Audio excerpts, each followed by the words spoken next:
So hello yet again, this is Matti from Finland. And this time I'd like to show you another one of my guitars, maybe a little bit different than the earlier ones. This is a Schecter Hellraiser from the Diamond series. I think it has been built in 2008, 2009, it has been built in China. And back in those days, a lot of manufacturers were starting to bring out new guitars and new instruments of other kinds that were kind of high spec but low price. And this is one of the examples. Like, I think it cost something like 800 euros, certainly less than 1,000 euros. And you could get a lot of bang for the buck for that money. Back then it wasn't so usual to get pickups like EMGs or Seymour Duncans or DiMarzios. Those were restricted only for the more expensive models like USA made Jacksons or perhaps some prestige model Ibanez guitars. And this is EMGs. It's a 7-string. Back in those days, those weren't as common as nowadays, when it seems that every manufacturer is building one. I think I've seen one even from Gibson from some time. Yeah, certainly weren't any 8 strings around, that's for sure. I think only way you could have that was have someone custom made, and it was still pretty rare to see an 8-string. I think I hadn't seen one back in those days. Yeah, it has impressive looking visuals, like looks like quilted maple. I think it's a veneer, to be honest. Some binding here, fancy looking inlays, binding there. All in all, pretty okay hardware. This is sturdy, good pots, and like really versatile switching. You have push-pull pots for coil tapping, the pickups to get some nice clean tones. For example, let's try something with the treble pickup. I have to be extra careful because I don't usually play a 7-string, so I'm kind of lost here.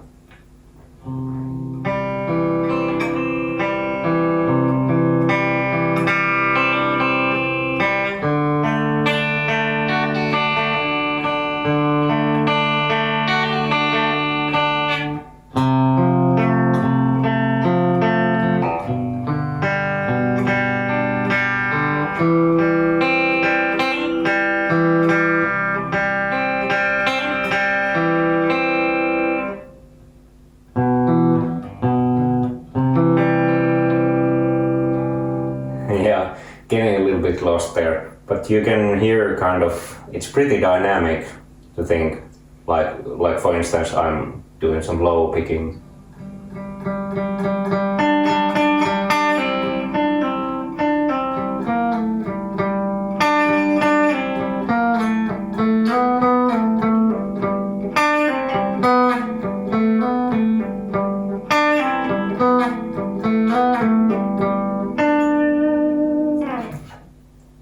And because it's rather low noise, for example, let's put the metal zone on, and this is the treble pickup at full volume. It's not a lot of noise at all. And with the treble pickup going full blast, you can do stuff like, the reason I got this for some Meshuggah riffs.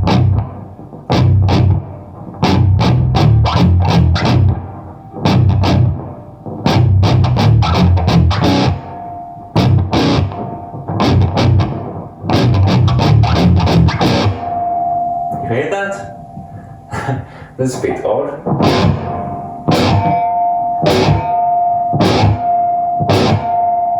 That's really loud. That's really loud. Something's funky is going on.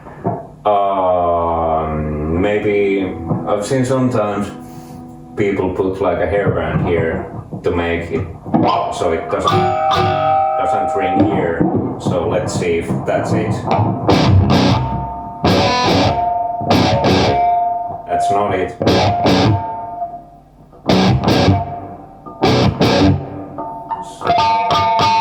It's these guys here. These guys making all the noise and the rattle. If you palm move carefully, like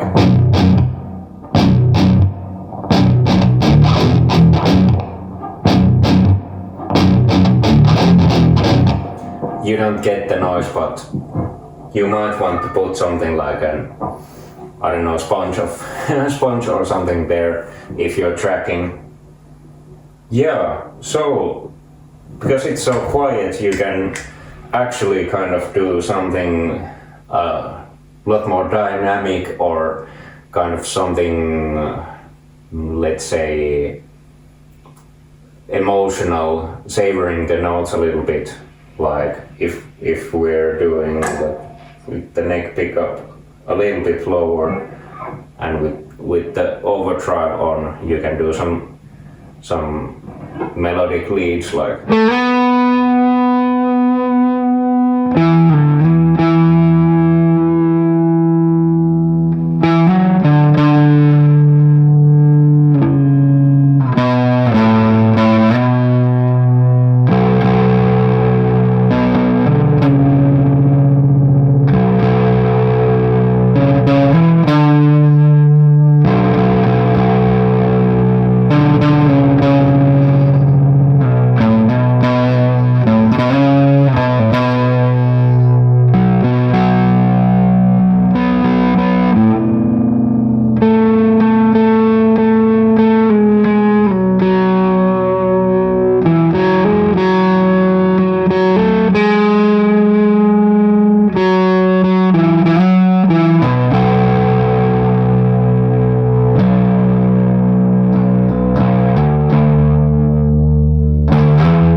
You couldn't do that, at least not on my telly, because it would be hissing very loud at this moment.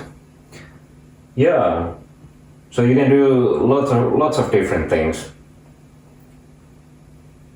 But let's go a little bit back. So why did I buy this guitar? So I wanted to do the poor man's Meshuggah stuff, and to be honest, I never did get around to learning very many of those riffs. It proved out to be A, difficult, B, not very enjoyable to play. It's wonderful to listen to, but that doesn't get my juices going when I play. I'm having to be too intellectual. So I wanted to do something, and this ticked all of the boxes. But in itself, it wasn't really speaking to me. So that has been keeping it in the guitar case for a long time. I sometimes pick it up just to see how it feels like playing a 7-string. It always kind of impresses me a little bit, but I never got around to really learn the fretboard and ins and out of it to make it really work for me. Yeah, so you can kind of come at two directions of how to be versatile. You can do an instrument that has lots of features to cover a lot of ground. That's one way of being versatile. But another way would be to make an instrument with a core sound that's really usable in a lot of situations. In itself, you don't have to change it to suit every situation. And that's perhaps for me the way to go. Like, for example, no one's gonna say that, hey, this Martin acoustic, that's not versatile, because that's not what is being expected of it. You kind of want to bring that sound to many different situations without trying to alter it too much. So yeah, that's a little bit of my thoughts on versatility.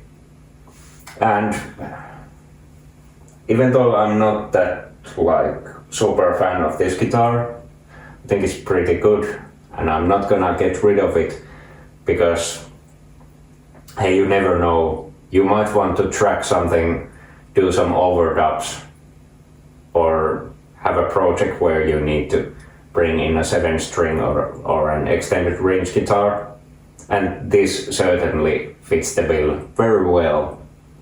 So no reason to be ashamed, good old Schecter. You're still a good guitar. I should bring you out more often. Yeah, a little shorter video this time, not a lot to say. But you don't have to make an hour-long video of everything, I guess. Yeah. If you managed this far, thanks again for watching, and see you next time.